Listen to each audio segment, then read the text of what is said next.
Hello, everyone, and welcome back to another edition of the Top Prospects podcast. We're joined by, of course, Logan Bourandas. I'm Chris Lemmo, and our special guest, Matt Szczypiorski. Matt, how are you doing?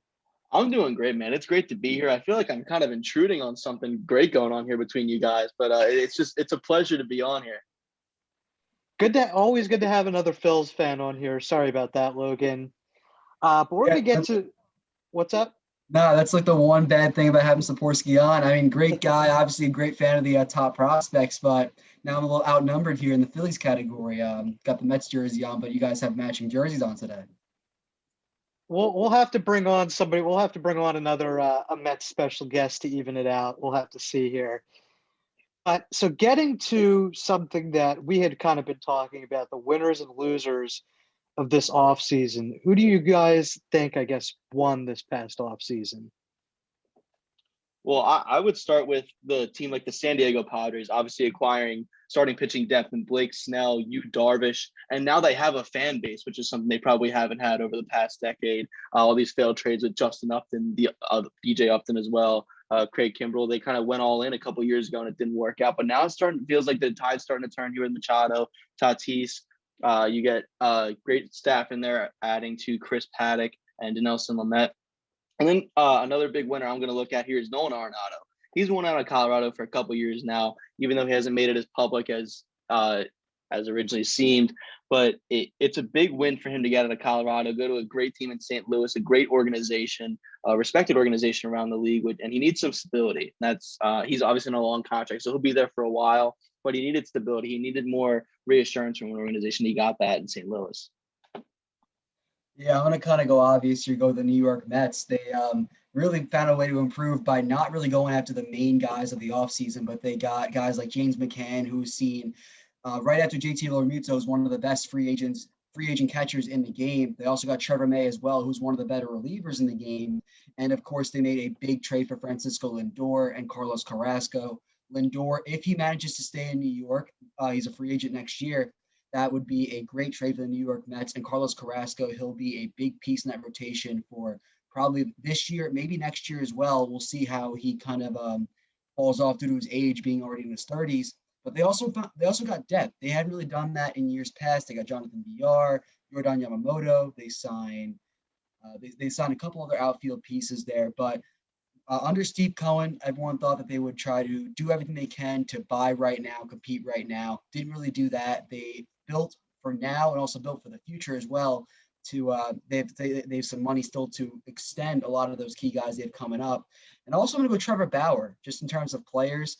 He came into this offseason with the goal of being the highest paid pitcher right now. And he put on a great show with his YouTube channel. He grew that along with the weight he kind of put everyone through the offseason with. And he ended up being the highest paid pitcher for this year and next year as well. And he's going to be on a competing team, the LA Dodgers, who just won the World Series. And Trevor Bauer kind of built his brand a lot more this offseason, and he did it while getting paid for the short term. Yeah, definitely. I mean, Trevor Bauer obviously got what he wanted. Just still not a big Trevor Bauer guy. But I would say, my winner of the offseason is probably the Toronto Blue Jays. I know them and the Mets have kind of gone back and forth on the George Springer signing. Say what you want about his days at the Astros, and I know everybody loves to hate on the Astros. But, the guy can rake. He showed that even after, the whole scandal there. And, I expect him to do the same in Toronto. And, to have him there and Marcus Semien and surround them with, the young core that they have with Biggio and, Vlad, of course, and then some of their outfielders that kind of broke out last year, like Teoscar Hernandez. That's going to be a really potent lineup that I think they're the second best team in the AL East right now. I don't see, the Rays have the better pitching depth, but I think with their moves this offseason, the Blue Jays, I think they're the second best team in the AL East. My only question there is I would have liked to have seen them maybe, done a little bit better in the pitching market, but I really do think that lineup is going to be one of the top probably 7 or so in the league. Yeah, I agree with you, Chris, in terms of Toronto. Even bringing in guys like or keeping the guys they have there with Bo Bichette, Travis Shaw, Randall Grichuk's a good player for them. But I was disappointed in the fact with Toronto, which is why I didn't have them as my biggest winner of the offseason in their pitching help. They did get Steven Matz in that trade, but he's more of a hit or miss kind of guy right now. He had a couple up and down, inconsistent years with New York for the Mets, but Toronto, I think we could see them being a big player at the trade deadline for pitching depth, not only in the starting rotation, but for the bullpen as well. Yeah, I agree there with Steven Matz. I mean, watching him in New York for all these years, he's kind of been that hit or miss guy. And then last year, he was a huge miss where after his first start against the Braves, where he was the number 2 guy in that rotation, he was awful the entire season. And this was easily his worst season of his career. And it kind of led to him getting traded from the Mets to the Blue Jays. And that I'm not sure how much it's really going to help the pitching depth. I mean, we know what we're going to get from Ryu. He had a great year in his first year in Toronto, but you're right, Matt. I think that the Blue Jays, they're going to be probably in the market for a pitching piece, just like they were in the last offseason. I think they could definitely do the same. Like they got Robbie Ray last offseason to kind of last trade deadline to kind of help out with the pitching. I could definitely see them do the same thing again, especially if they're in the playoff picture by the time that deadline rolls around. Yeah, for sure. I mean, I definitely think, as of right now, my thinking is that just based off of the lineup, this could be a wild card team. Um, Maybe even compete for the division. I mean, if they did add some pitching, because quite honestly, I don't know that the Yankees run away with this. But yeah, I think they'll definitely be in the market at the deadline, or maybe even during spring training. Swing a last second trade. Flipping now to the other side, who do you guys think lost the offseason?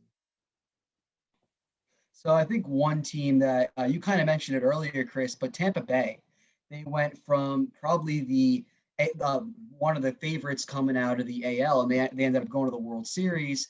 To now, you don't know if they're going to even make the playoffs this year.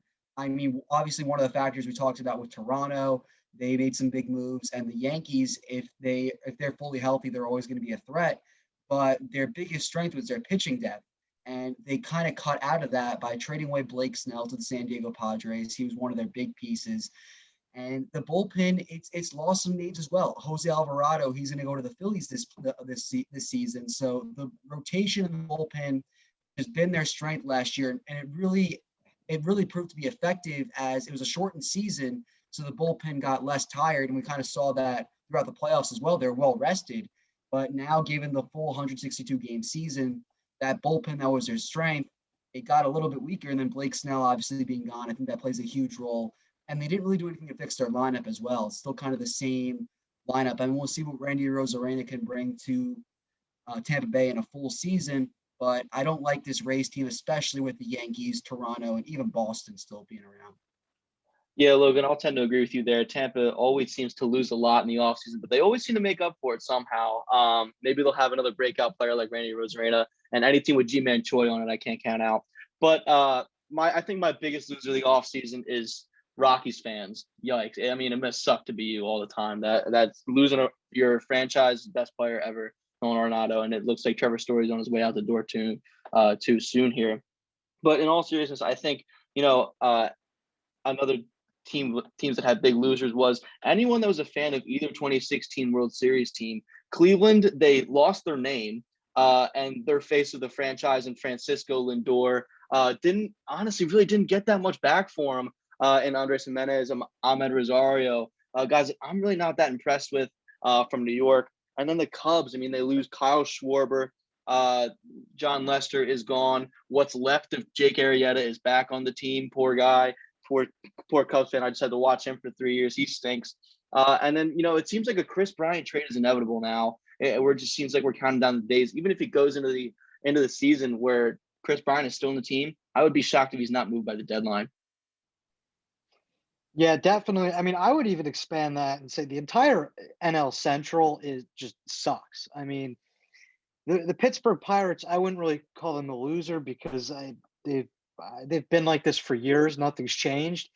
I mean, they basically fire sold whatever they had, and I mean, they'll do the same thing at the deadline, I guess, if they have any pieces worth anything.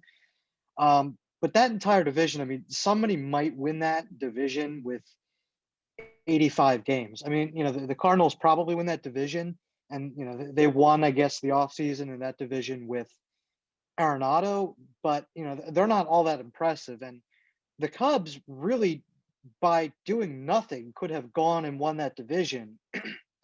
And instead they sold a guy that looked like a fill. I mean, you Darvish, that contract looked horrible the first year or so, and then all of a sudden he really comes back and nearly wins a Cy Young last year, and now they decide to move on from him, and it just doesn't make any sense to me what that team is doing, because they don't really have a direction in the long run right now. I mean, keeping that core together probably isn't good enough to get them anywhere in the playoffs. And they don't have a good enough farm system that they can wait a year or two and have these guys to come up behind them. So, yeah, it doesn't really make sense what they're doing there.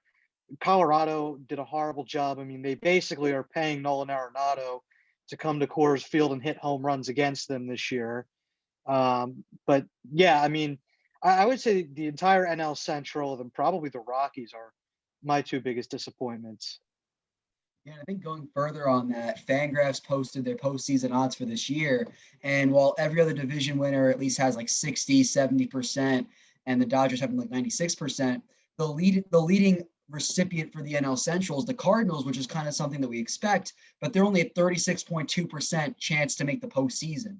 I mean, this could be a season like where the Cardinals used to make those World Series runs, but they win like 82 or something games in the process. I mean, they did get Nolan Arenado, yes, but they're not really competing against a lot in the division. The Pirates, they completely lost the Chris Archer trade, and that was proven when he went back to the Rays this offseason, which is something that I don't think it's talked about enough as a big enough meme. The Reds, they already lost by losing the Cy Young winner, Trevor Bauer. And the Brewers, they got Colton Wong, but they're kind of in this weird middle phase where they're not good enough to really make a World Series run, but they're not bad enough to really tank for draft picks because Christian Yelich is still on the roster. And the Cubs, I mean, a lot of those guys that are in the lineup are still on the roster, and they could have easily kept those guys, like you said, and made a run of the playoffs. But I'm just upset because that team in 2016, once they won the World Series, it looked like a dynasty that we were looking at. Great farm system coming up, but I think they just kind of ruined it by trading for Aroldis Chapman. They gave up Gleyber Torres in the process, and they just went all in too soon on that one World Series championship. They could have had a great team for years down the line, but unfortunately, it wasn't meant to be. Yeah, going further, Logan, off that Cubs point, it just, like you said, it seemed like a dynasty in the making. And then ever since that 2016 season, it's been a steady decline. Chris Bryant won MVP. He has not been the same since. He's still a productive player, but not even close to what he was. Anthony Rizzo has declined as well. Javier Baez is not all he's meant up to be on MLB's Instagram. And, obviously losing Yu Darvish this past season, even though that contract was inflated, that's a big loss for them. And then, even top prospects they had in their farm system that were still there. Addison Russell, I mean, that's a disaster story if you've ever heard one. And then Nico Warner too has not panned out so far. He's not taking the world by storm like everybody thought he would. So the Cubs, I think they need to try to move on, try to break up this band of brothers, because honestly, I don't know how many of them will be back if they have the choice in free agency. So I think they need to get what they can now. Yeah, and I think this is part of the reason why Theo Epstein, I think, left in Chicago is the ownership. I mean, I've talked a lot, we've talked a lot about the Phillies wanting to cut costs and stuff, and they really didn't end up doing that on the payroll. Well, the Cubs did. I mean, they cut a good amount of money this offseason, and,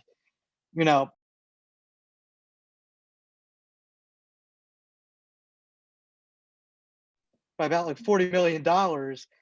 And they, they're not adding to this team. I mean, if they spent $30 million more, then they probably could be a playoff team. But for now, yeah, I mean, Bryant, Baez, Zach Davies are all free agents next year, as is Anthony Rizzo. So, my thinking right now with this team is they're going to kind of let it play out. And then if they're really out of it, then yeah, I think that they're going to be the biggest story of the trade deadline this year. I don't know that they'll be out of it by then, but if they are, expect a big fire sale, in my opinion. I mean, because it doesn't seem like anybody is happy with the direction of that franchise. And I don't think Chris Bryant's begging to come back at this point. I mean, there have been some rumors about in the past the Phillies, and now I think the Mets being in on a trade for him. So I think he's a big name to watch as we kind of transition here to who we think the big trade guys are on the block this year. Yeah, I think the big three that we're looking at for the Cubs here that probably have a lot of value can probably be traded away at the deadline. Chris Bryant, Wilson Contreras, and Javier Baez. They definitely have the most value for teams that are looking for those positions really have to offer. Both are kind of younger guys that are top of their position. Anthony Rizzo, he's kind of an older guy, but he's still able to contribute on a nightly basis. So I don't think that teams can get a lot more value that for Rizzo. But I think specifically for Chris Bryant, we've seen a lot of rumors with him and the Mets specifically. And I think he's the most likely to get moved there if the Cubs decide to move him. But I think we'll probably see those guys get moved at the deadline. Yeah, I agree with you, Logan. I just don't think Chris Bryant gets moved right now, but I think he is, like you said, the most obvious to get moved out of that trio. I'm looking at pretty much every team in the NL East besides the Phillies and Marlins. It looks like the Mets, the Braves, and the Nationals seem to all be in on Chris Bryant. And don't get out the Toronto Blue Jays as well. I think he would fit pretty well there with Vlad making the transition over to first base. I think Chris Bryant would fit pretty well over there in Toronto and fit pretty seamlessly into that lineup. And as far as Wilson Contreras goes, you don't see catchers move that often in any kind of trade. Especially when a good valuable catcher like Wilson Contreras he brings solid defense. He's not the best, but he's a pretty good defender. And obviously the pop he brings you is 20, at least 20, 25 home runs a year. I'm looking at a team like possibly Miami as a possibility, but a team where I think he could most end up if he does get traded is a team that most needs him, the Anaheim Angels. I think he's would fit seamlessly there. He'd be in the middle of the order with Mike Trout, Anthony Rendon, Shohei Ohtani.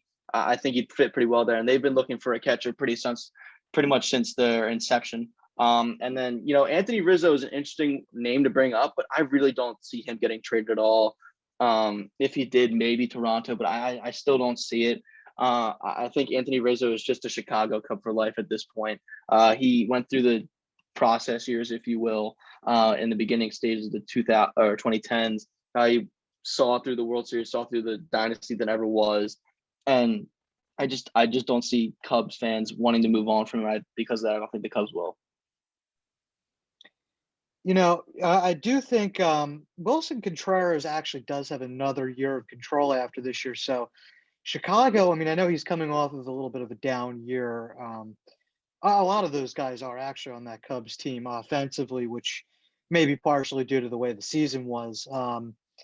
But they could probably get more for him again because you'd be getting a year and a half of playing time from him. But yeah, I think the Angels fit well. I mean, I know the Angels added Kurt Suzuki, but he's going to be 38, and Max Stassi is not a guy I want to be running out there every day. I mean, the problem is the Angels, again, they don't really have a ton of trade chips out there.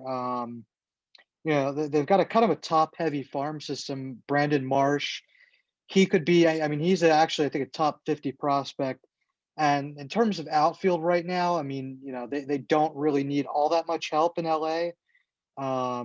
So considering they have Joe Adele and Mike Trout, so maybe they look to move him in a Contreras trade. But I would see him fitting well there, I think. And then, another guy, like you said, Chris Bryant just seems like an NL East guy.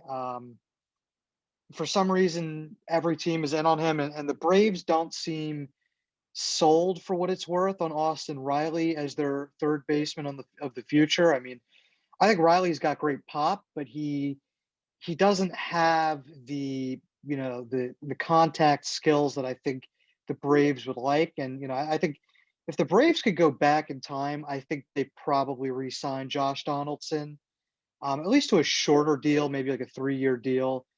But I do think that they're kind of regretting that right now. Anthony Rizzo, definitely the oldest of the group. I could see him going to the AL as kind of a DH kind of guy if he goes anywhere.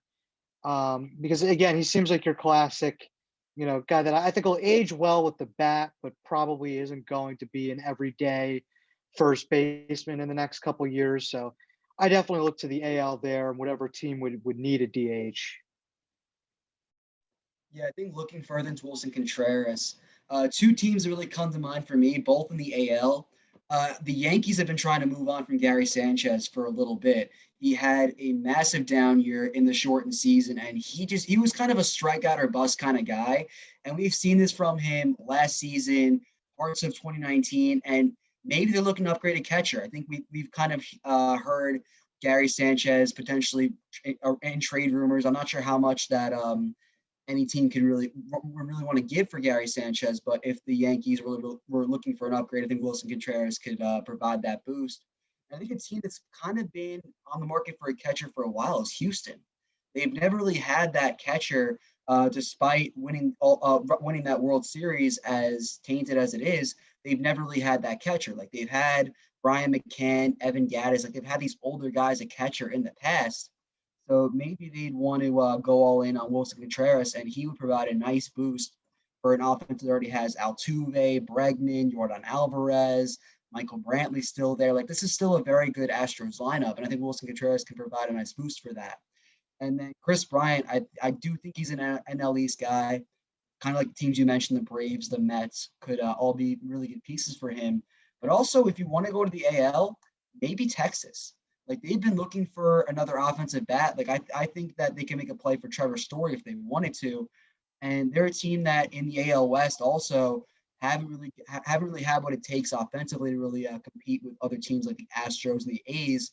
Maybe they want a guy like Chris Bryant provide a little bit of a better leadership in that new stadium over there. I'm glad you mentioned Gary Sanchez because Gary Sanchez sucks. Like I'm sorry, he is a bust. Like I think most Yankees fans are finally coming into an agreement there. But the amount of times, like, I don't know, the hype around him was just never real. He had like a good half of a season, and people are out here tweeting, "Oh, release the Kraken." The dude's a walking strikeout. I mean, he sucks. So yes, they should definitely be in on a catcher in New York. And I honestly thought JT was a possibility there if he didn't end up in Philly. It was either Mets or Yankees, in my opinion. But heading now kind of down to Texas, like you were talking about, Joey Gallo is another guy that, Texas is in a weird spot because they're not really a good team. They still don't have any, blue chip prospects that are going to be the next cornerstone of the franchise. So what do you do with this guy that's just kind of hitting bombs left and right, but isn't really doing anything to help them get in the playoffs here? Well, because I think Joey Gallo is a prime trade block candidate because, like you said, the Texas Rangers really have no direction right now. Their prospect pool is not good. The major league roster, quite honestly, is not that good. I think they're probably one of the worst teams in major leagues, to be quite honest. I think in terms of where he could get traded, Cleveland has been looking for an outfielder since the dawn of time. So I think he could be a good fit there. And let's not forget that Joey Gallo, while he struggles at the plate in terms of contact, he does hit bombs, of course. But people often forget he's one of the best defensive outfielders in the league. I think either he won a Gold Glove this year or was a candidate for one. He's got a great arm. He can play at pretty much anywhere in the outfield, left, center, or right. And he's obviously a very tall guy. He moves really well. He's got a big strike zone. Can obviously hit bombs. But if you're not looking at Cleveland, maybe teams like St. Louis could use an outfielder to boost that lineup as well. They need a left-handed bat in there as well. The Chicago White Sox would be an interesting fit. Eloy Jimenez in left field is probably not a great solution. He's not a good defender. And then San Diego as well would be a good place for him. They kind of need a corner outfielder outside of Tommy Pham and Trent Grisham, somebody more consistent, I guess, somebody that is pretty healthy all the time. And of course, a left-handed power bat is something that you can't go wrong with ever. Yeah, we've seen Joey Gallo in these trade rumors a little bit last season before the deadline, but nothing really happened. I kind of see him as an AL kind of guy, just that typical DH, even though he does have a great arm out in the outfield, kind of like you said. I think Oakland, they just traded away Chris Davis to the Rangers, ironically. So maybe if they wanted to try and get another DH to replace Chris Davis, they can try and make a move there. And two teams that I had, and these are in very specific situations, but Boston and Minnesota. They both have kind of aging DHs at this point in time. Nelson Cruz in Minnesota, JD Martinez in Boston. And if one of those two guys were to come out of the gate struggling this season, kind of starting to show signs of aging, maybe they act now and try to get their replacement DH for the future and trade for a guy like Chris Davis. And I think if he were to go into the NL, I remember Atlanta was kind of rumored a little bit last season if they wanted to find an outfield there, possibly Milwaukee to find another outfield there to pair alongside Christian Yelich. I feel like that'd be kind of scary. That all depends on what direction they're really trying to go for. Because again, we don't really know if the Brewers are trying to compete with the Cardinals or if they're trying to rebuild. They're kind of in that weird spot right now. We don't know yet. But I feel like there's a lot of spots for Joey Gallo if the Rangers decide to trade him. I'm glad you mentioned Yelich. I'll circle back to that in a second. But yeah, I mean, Gallo to me, I mean, again, I'm still one of those people. I'd like to see him hit for a little bit better average, but I mean, at the end of the day, there's fewer things better in baseball, and I don't know why a lefty swing is so much better looking than a righty swing. But watching a lefty swing just hit tanks into the upper deck anywhere at any ballpark is just amazing. So I think anybody would be lucky to trade for him.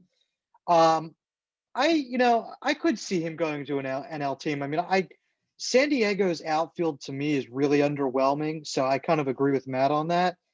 I don't know what their payroll situation is like, but I mean, AJ Preller does deals like the league is ending tomorrow. So, I mean, I honestly wouldn't be shocked if he did that. The only thing is I don't think they'd send like a Mackenzie Gore or anybody like that, but they'll find a way to just send some depth prospects and get him anyway. But I want to circle back to Yelich now because, maybe we're not to this point yet, but, that kind of got me thinking, if the Brewers aren't going to spend money around Yelich and, they're not going to really go anywhere, at what point do they trade him while he's in their prime to kind of, I guess, jumpstart the future? Because now Ryan Braun is gone, and thank God he torched. Oh my God! If I had to watch him play at Citizens Bank Park one more time, man, that was brutal. But now that he's gone, and I'm just not sure what they have to offer Yelich. Yeah, I think what the Nolan Arenado trade kind of showed me about this offseason is that anything's possible in terms of trading. And I feel kind of the same way about Anthony Rendon and Christian Yelich, to where if the teams are kind of mid-level and not really showing any signs of competing, that the teams can just trade him. I think Christian Yelich, he's kind of at that point in his career. He's in his early 30s. He was fresh off an MVP 2 years ago, but kind of had a down year last year, kind of like Nolan Arenado did. But I don't think that the Brewers will pull the trigger on it this season. But I think if we see maybe next offseason that the Brewers are kind of in no man's land like they kind of are right now, I think the Brewers can definitely pull a trigger on a guy like Christian Yelich. I think he would probably be looking for maybe a DH spot at that point of his career because he'll be in his mid-30s at this point. Maybe he can find a DH spot. I think all the places you mentioned for Joey Gallo can apply for that. But I think I don't see Christian Yelich being a part of Milwaukee for much longer. And it sucks because, I mean, he was great in Milwaukee. He had a great season where I think they got to the ALCS at one point. But ever since then, it's just been underwhelming. They had a disappointing end to the season against the Nationals where they lost in that wild card game. And ever since then, it's just been mediocrity. So I can definitely see a guy like Christian Yelich be gone soon. I agree with you, Logan. I think Christian Yelich I'm glad you brought up the Nolan Arenado situation where it feels like a guy is going to be there forever. They signed this long contract and people automatically think that they're going to be there forever. The same thing happened with Giancarlo Stanton in Miami. But the reality is, if a player wants out, he's going to get out. And it's kind of like the NBA type deal where if a player wants out, he can force his way out. But we're starting to see that trickle over into pretty much every sport now. We've seen the NFL, Deshaun Watson is forcing his way out. But even more so in the MLB too, Arenado pretty much forced his way out without even making any of it public. And I think Christian Yelich could do something like that. But from the Brewers' perspective, I don't think they'll trade Christian Yelich as long as the rest of that division remains as mediocre as they are. Because like you guys said earlier, the Cardinals could win this division at 85 games with 85 wins. And if that's the case, there's no saying that the Brewers can't be right there with them. Because Christian Yelich, I mean, we saw it in 2018 when he carried that team to the NLCS. He can carry a team, and he did. And, you know, as long as Yelich is there and as long as they continue to have decent bats around him, I think they're in a good situation. Remember, they're getting Lorenzo Cain back this year. He opted out in the beginning of last season. Obviously, Garcia, the other outfielder they have there, is not a bad person to have out there as well. As Colton Wong is a nice addition, although his bat is kind of average. But in terms of Christian Yelich, if he does get traded, I think it's going to be because the Brewers fall so far behind in the NL Central. And I could totally see him going to an American League team or even a National League team once the MLB inevitably puts the DH back in for universal rules for MLB. I could totally see Yelich being a DH because, quite honestly, he's not a good defender at all. He's got a noodle for an arm. He pretty much doesn't play with a glove attached to his left hand. So, you know, I could totally see Christian Yelich eventually becoming a DH, but I think it'd be interesting if he does get moved, but I don't see it happening this year or even next year. Yeah, I mean, I think it probably depends on I guess the direction of this team after this year. You know, I mean, he definitely did have a down year this past year. So, you know, I think the Brewers either way would be good to see, you know, because if he puts up big numbers this year and they suck, well, then, you know, all it does is it boosts his trade value. So, yeah, I don't think it would be imminent or anything. Yeah, I mean, especially with Cincinnati kind of selling off and the Cubs seeming like they're going to sell off. Yeah, I mean, maybe, I don't know. I mean, maybe he's inclined to just be okay with winning 85 games and winning the division and, you know, not really going far in the postseason. I mean, to me, I would think he'd rather be on a team that, you know, maybe like, not saying he would go to the Mets, but, you know, a team that, okay, maybe they don't win the division, but they're definitely a better team than the Brewers or the Padres. Same thing there in that division. But, and back to what Logan said, kind of about how you thought you could see Rendon getting traded. The reason I don't, and even though I don't expect the Angels to really compete out there per usual, is that I don't think they want to make Mike Trout unhappy. And, you know, I would say trading Rendon this early on, you know, Mike Trout doesn't seem like the kind of guy that would really request a trade and make it all that public. But I don't think that you want to upset him. And really, I think the best course of action out there is, again, let it ride for another season and, you know, hope the pitching somehow clicks. Yeah, I feel like that's something we wait to see happen with the Angels like every season. And the one thing they do is they never decide to address the pitching. It looks as weak as ever now, and they kind of stayed off Trevor Bauer. They didn't really want to go after him. They didn't go they did make really an aggressive push on Garrett Cole last offseason. I don't know when enough is enough for the Angels to just kind of let it ride out with Mike Trout. I mean, Anthony Rendon, I mean, I don't think he will get traded. I don't think he's even been mentioned in any trade rumors. But again, what the Arenado trade kind of showed me, anything is possible. But I think that if you do trade Rendon, Mike Trout could even be in some trade rumors, which I think would just kind of set the league on fire. And I don't think Rendon will get traded, but I don't know how much more mediocrity the Angels can take at this point. Yeah, it seems like the Angels have been looking for pitching for forever. Pretty much since Mike Trout got there, it's been their Achilles heel ever since they won the most games in the American League in like 2014 and then got swept by Kansas City.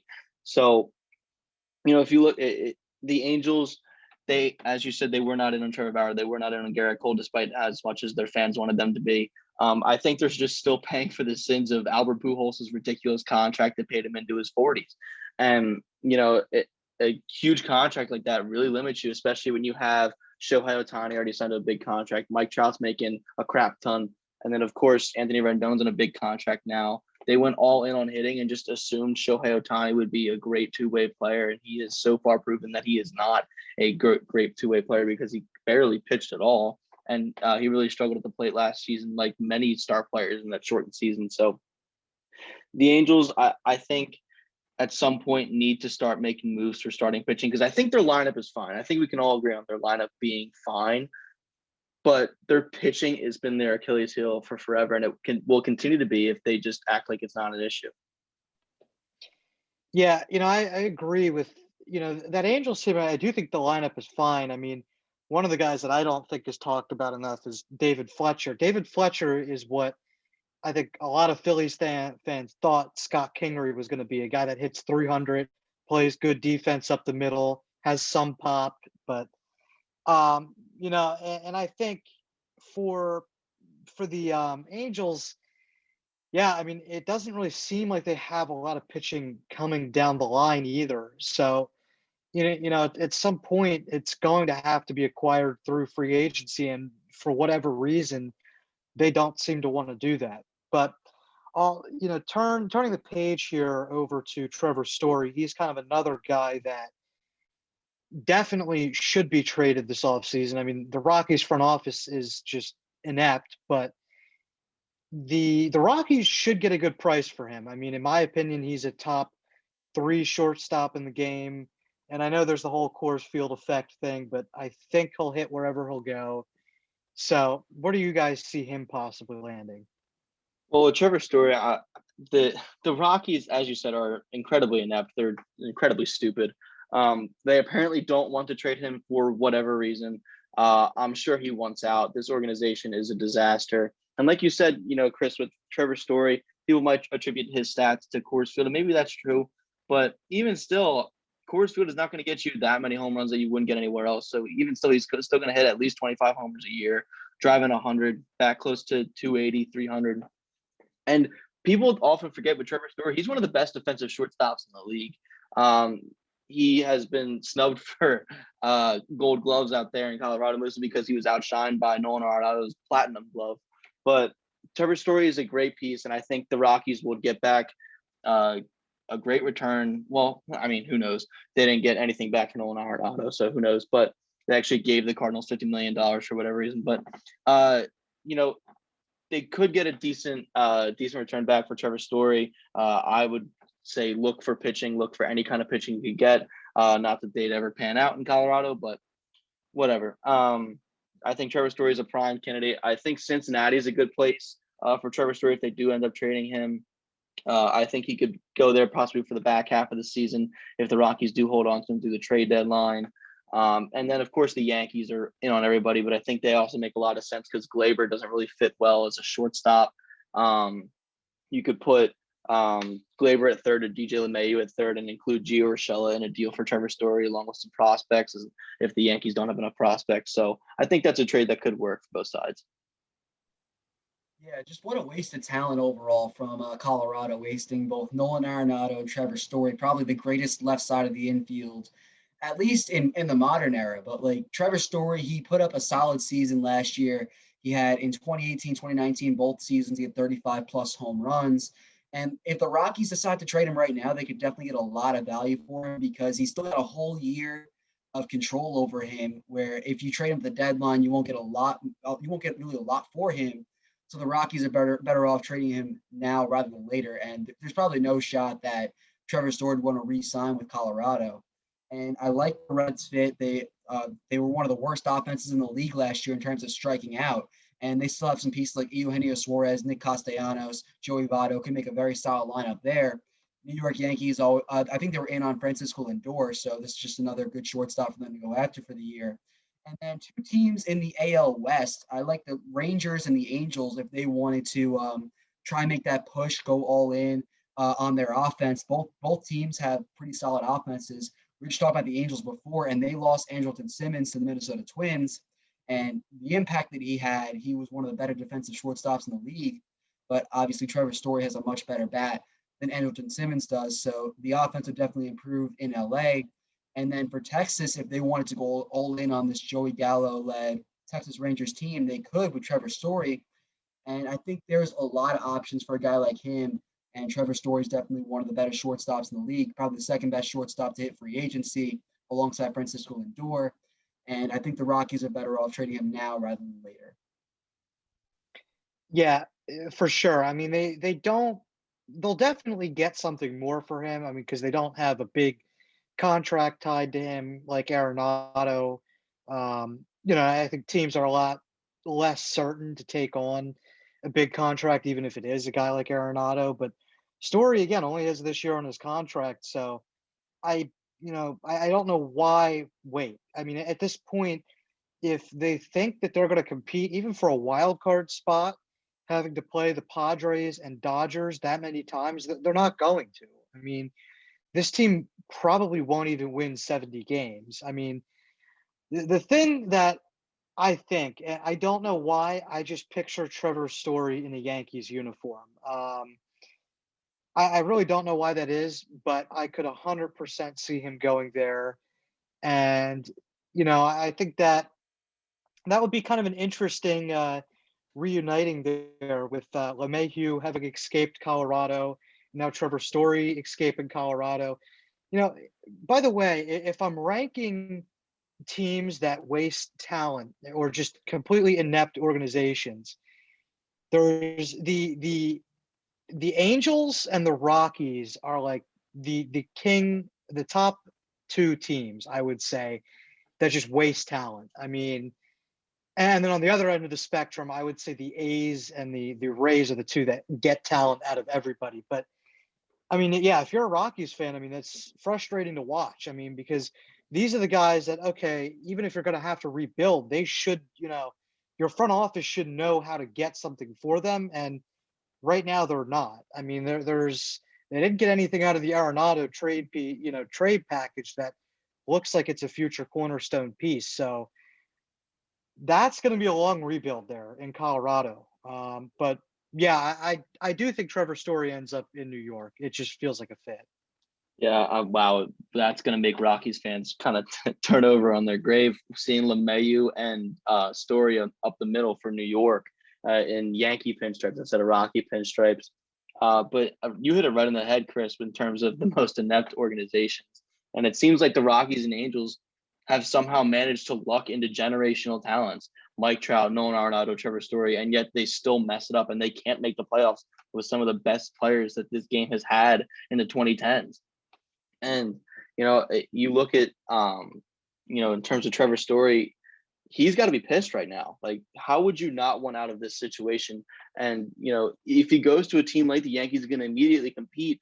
And I don't think his numbers would be all that affected playing in New York, because that playing in Yankee Stadium is basically playing in Coors Field. They have little league fences out there. It's 310 down the left field line. He can hit homers for days out there. So I think he'd be a great seamless fit in New York. And I think the Yankees should do whatever they can to get him. Yeah, I'm also a huge fan of that the list that Chris had with the most inept organizations. I think the only two teams that currently rival the teams that you mentioned are the Tigers and the Pirates. But I think that's a really strong list that you had with those two teams there. And I think the only reason why I might see the Trevor Story in a Yankee uniform is just because they always love one-upping the Mets. The Mets just made a great trade, getting Francisco Lindor, one of the best shortstops in the game. How did the Yankees respond? By getting Trevor Story and Jameson Taillon. Like I feel like that's just what the Yankees do. I feel like they just love picking on the Mets. Like whenever the Mets have their moment, it's short-lived because the Yankees are right down the street and they're ready to do something big and win a World Series. Yeah, exactly. It's the whole big brother, little brother kind of thing there. I have another team I do want to add to that list. So now we got 5.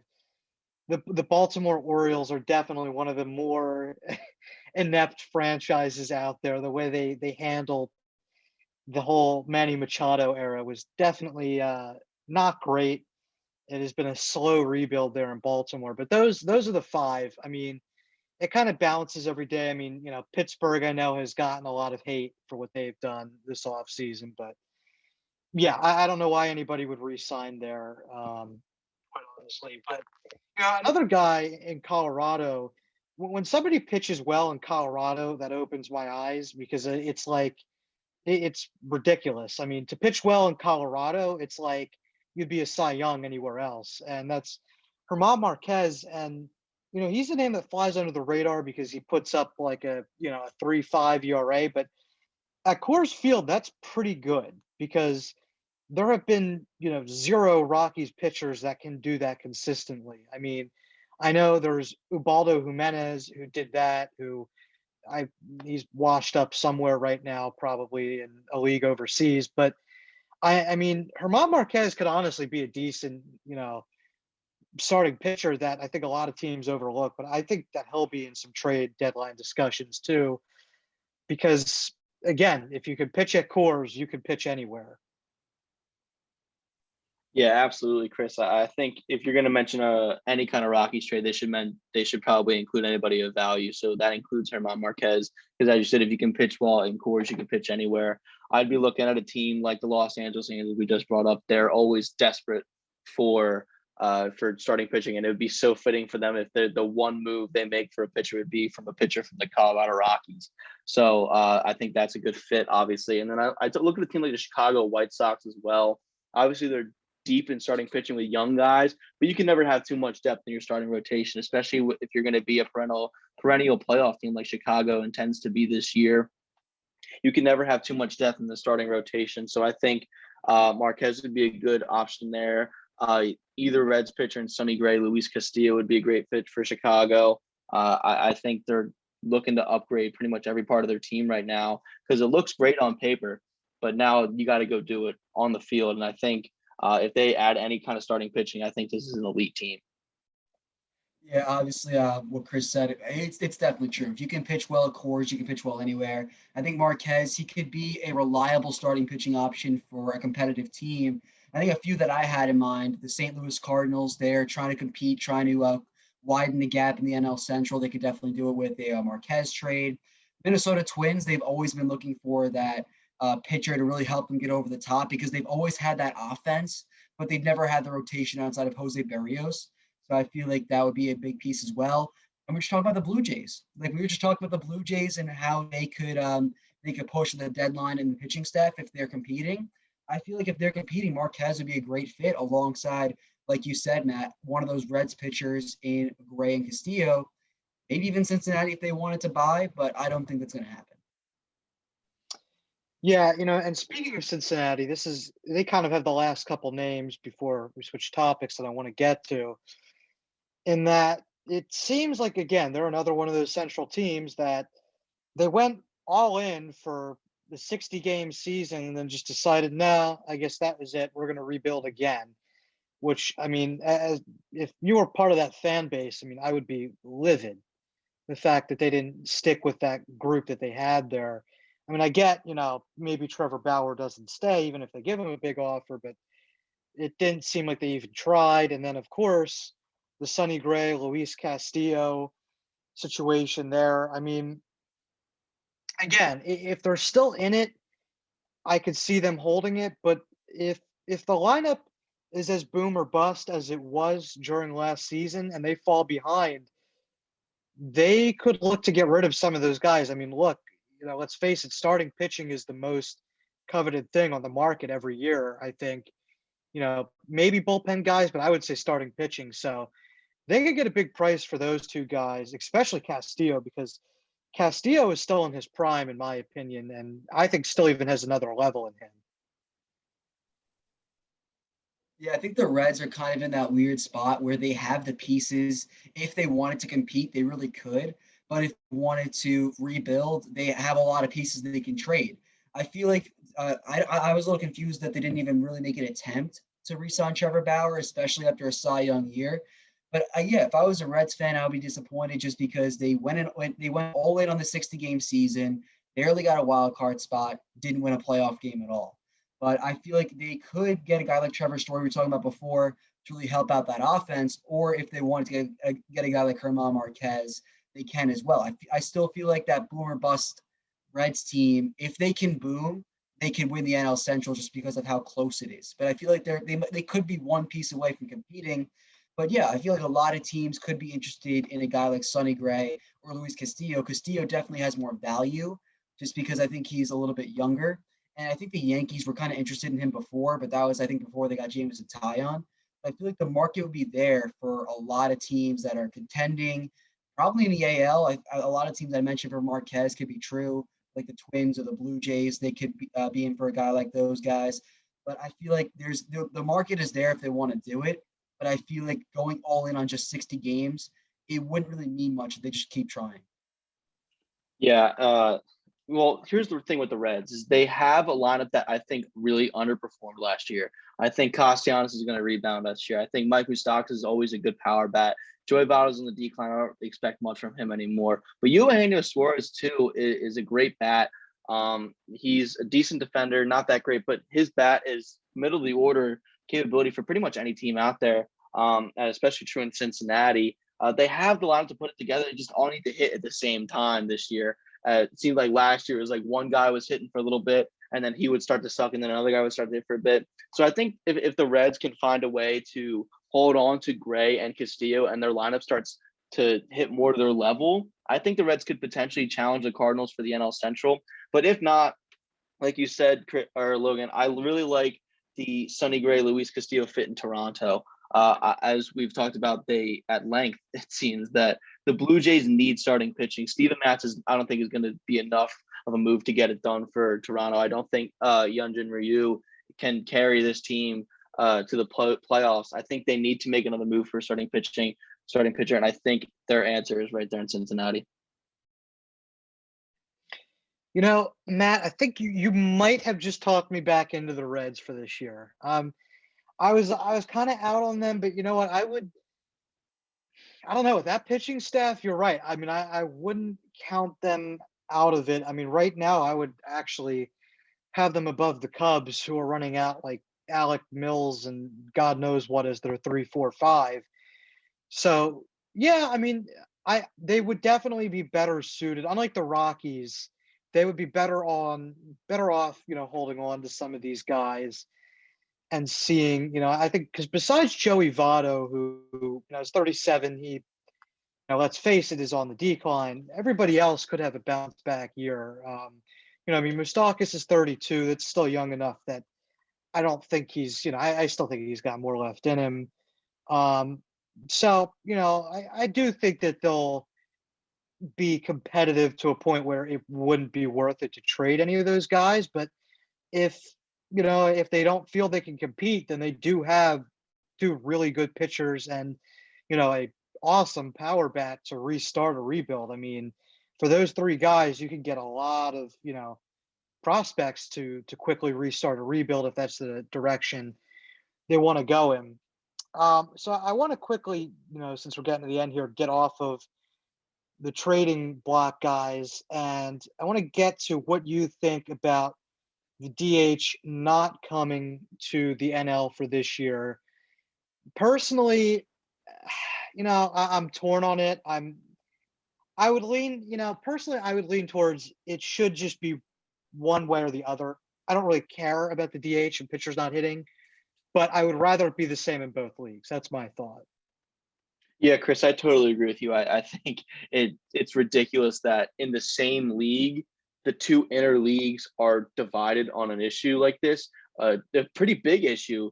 DH is like a huge advantage for the American League that they can build their team around, planning on having a whole other hitter, whereas the NL has to trot out the pitcher in their 9 spot every game, and that's pretty much an automatic out for 99 out of 100 at bats. It's ridiculous, and the fact that MLB has chosen to implement it for 2020, but not for this year, heading into a labor dispute that's inevitable and going to tear this league to shreds, I'm sure. It's just a prolonging the inevitable, because I think in 2022, it's going to be universal that the DH is going to be everywhere, and not having it this year is kind of ridiculous to me. It's just prolonging the inevitable. Like I said, it doesn't really make any sense. And in terms of, MLB as a sport, this is part of the reason that they're suffering so much, is because they don't know how to garner their attention towards their fans. They don't know how to do it. They don't know how to, work their social media to get their videos available to fans. People can't watch their games if they're not in the right area code. And, this DH thing plays right into that because nobody wants to watch, except for if you're baseball nerds like us and traditionalists like some of us may be. But nobody wants to watch a pitcher go up there and look at 3 strikes and head back to the bench. People want to see competitive at-bats, and I think that's what the DH brings. Yeah, as much as there's been some really cool moments with pitchers swinging a baseball bat, as a Mets fan, Bartolo Colon hitting the home run in San Diego kind of comes to my mind.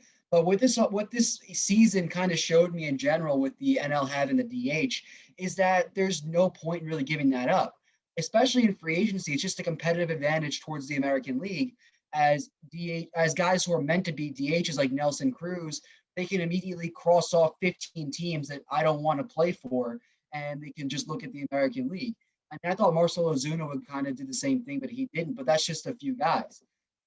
And even if you're a pitcher and you don't want to bat, that's 15 teams you can cross off right there. I think it's just a competitive disadvantage at this point. And as much as pitchers who rake is a great thing for some of those just rare moments that we see in the game, it's just a competitive disadvantage. And I was a little disappointed to hear that the DH wouldn't be coming back and the extra innings rule would come back. And especially as from a Mets perspective, they had a ton of guys who could have filled that DH role. I feel like there were a ton of teams like the Reds, they were kind of planning for a DH with guys like Moustakas and Castellanos kind of filling that role as well. And it just kind of hurts the National League in general.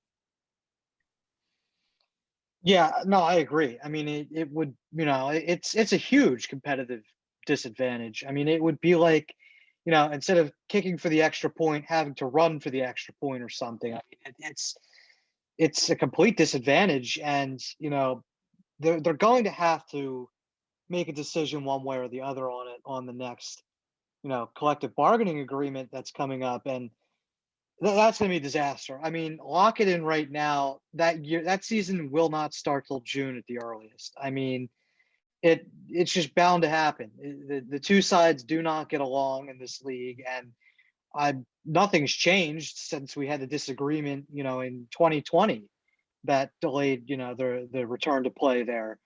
So yeah, no, I think that's going to be a problem going forward. And the DH, especially this late of a decision, because a lot of these teams were well underway planning their offseason, and then they kind of throw it out here like right before spring training.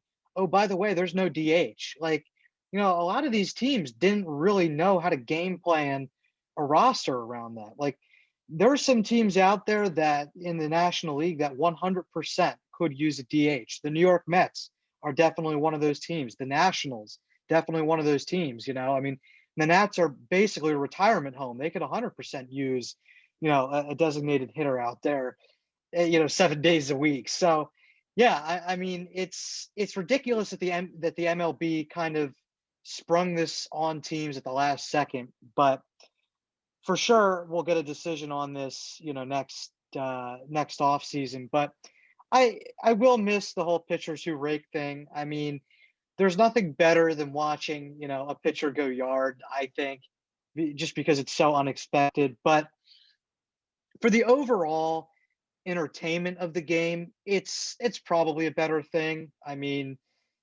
yeah, it's definitely a better thing for the overall entertainment of the game.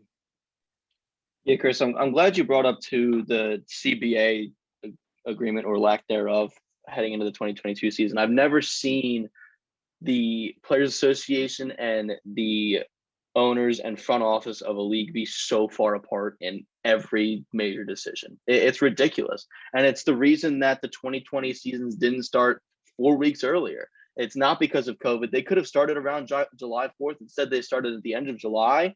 Why? Because the two sides couldn't come to an agreement. And for most of the issues, I tend to side with the players because even this season, the MLB offered a 144 game season that would push back the whole season a month, but you'd only be playing 8 less games. So that means more doubleheaders for the players, which the players hate. No matter if it's 7 innings, 9 innings, 3, nobody cares. Doubleheaders suck. Nobody wants that. And then they were like, oh, they throw them a bone, like, oh, you can use the DH now, but it doesn't fix the issue because nobody wants to play 154 games in 5 months as opposed to 162 games in 6 months. It makes no sense. And the MLB is just holding onto traditions that might have worked in the 70s, but they're not working now. And it's the same reason that, the two sides didn't come to an agreement in 1994. And ever since then, everybody's been kind of like towards the MLB because they clearly don't value the fans' opinions. They don't value the players' opinions. They're just trying to hold on to whatever traditions they had in the 1900s. And it's just, you got to grow up. You got to. Yeah, and just all this, especially with the collective bargaining agreement coming up, it's just not really a bright future. I mean, they tried to hold on to their traditions, but the one thing they kept, which is the thing I hated most, was a 7-inning doubleheaders. It just kind of felt like a little league game at that point. Like it didn't feel like real baseball. It didn't feel like a 9-inning game, and they don't listen to their fans and the players by the DH. They don't listen to anything else. They hold on to the weird rules. They keep the ones that just make sense to implement. It's just weird with baseball, and you kind of mentioned it, Matt. After 1994, it's just kind of been people are kind of iffy about baseball. It's kind of more the popularity has been declining, and even with everything that's gone on with COVID, it just made it 100% worse. At least the whole runner on second Mickey Mouse extra innings thing was just that was so awful last year. Thank God we don't have to do that. I mean, if they held on to that, that would have been a disaster. But no, I mean it's the next CBA is going to be a bloodbath, in my opinion. I don't see that going over any other way besides a stoppage of play. And one of the things that'll be on it for sure is expanded playoffs. I'm torn on the expanded playoffs. I wouldn't mind seeing an extra team in there. Maybe give me 6 teams in there instead of 5. I think what they did this year felt a little bit much. I mean, because you had some teams below 500, but I wouldn't mind seeing 6 teams in there from each instead of 5. But that'll definitely be something that's tied in there. And of course, that's all because the owners are the ones that benefit from that, not the players. And then you go down that whole road, and I'm sure they will during the next CBA, as we said.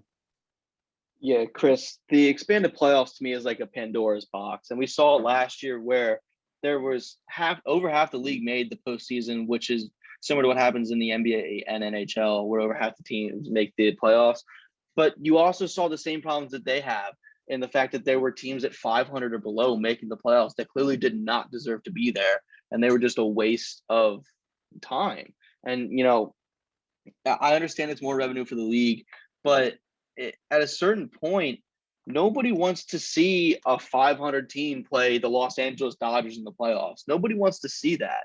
Nobody wanted to see the Milwaukee Brewers play the Dodgers last year in the playoffs. Nobody watched that because it wasn't appetizing to anybody. It's a Pandora's box because I know the league is going to fight for it. And I think the playoff format now is honestly fine. It's only the elite teams that are making the playoffs. And once you're in the playoffs, you really got to earn your way past the rest of the league because the wild card game is always a bloodbath. That's always one of the best games of the year is the wild card games because it's a one game do or die game. And I love that. And I don't want to get rid of that. Call me a traditionalist, whatever, even though the thing's only been there since like 2013. But, I think playoff expansion is inevitable at this point. I wouldn't mind 6 teams, like you said, Chris, and kind of go the NFL route in terms of how they set that up. Maybe they do 2 wild card games per league and then have those winners advance to play the teams that had buys per se. But I honestly like the playoff format now. And it's, players that make the playoffs, you don't feel like they cheated the system. They definitely got in, they earned it. Yeah, I think definitely for last season, I understand it just because it's only a 60-game season, and you didn't really know what you were going to get out of some of those teams, like the Astros and the Marlins. They were able to make it out of the first round. But for the future, that's why the MLB's always had the best playoff format. It's the best teams make it in. There's no question about it. There's not a lot of teams in. So like the NBA, you have like an 8 seed that gets swept out of the first round, And that's why the NBA playoffs aren't exciting, because like it's not exciting until you get to the conference finals, where you have like your top 4 teams in the NBA, but in the MLB you already know those top 5 teams, and the wild card is one of the best games of the year. And there have been some great moments coming out of that wild card in both in the AL and the NL. But I get that it's inevitable. The NFL has already done it as well, where they added that extra playoff game, and I feel like that was kind of less exciting as well, because the higher seed just won both those games, and it wasn't even close for the most part. And I feel like it is inevitable at this point, but I'm with you, Matt. I am not a fan for it whatsoever. Yeah, I mean, as much fun as it was to watch the Corey Dickerson-led Miami Marlins in the playoffs last year, I do agree. I mean, at some point, you get some of these teams in there that it's overkill. I wouldn't mind, through the 3 division winners, 3 wild cards, and then the bottom 2 wild cards are the wild card game, I guess, something like that. But yeah, I mean, then if you're going to really expand the playoffs, then fine. Then I'd rather have expansion teams in there as well. Then just expand the league. Give me, I don't know, Portland or Nashville, wherever they talked about. But it sounds like the league needs to fix up what's ever going on with the Tampa Bay, Montreal Rays, whatever is happening there. So, but definitely, I mean, it's something that's going to happen, I think. But yeah, I mean, we can all agree the next CBA is not going to be fun. I have the feeling we're not going to be talking about baseball in a good way until midsummer of 2022. All right, that's it for this episode of Top Prospects. For Matt Szczypiorski and Logan Bourandas, I'm Chris Lemmo, and we'll see you next time. Thank you for watching this edition of Penn State Sports Night. If you're a fan of our content, please be sure to subscribe to our YouTube channel for more clips. Also, follow us on Twitter at PSSN TV and on Instagram at PSU Sports Night to keep up with all the action. For all my colleagues, we are Penn State Sports Night.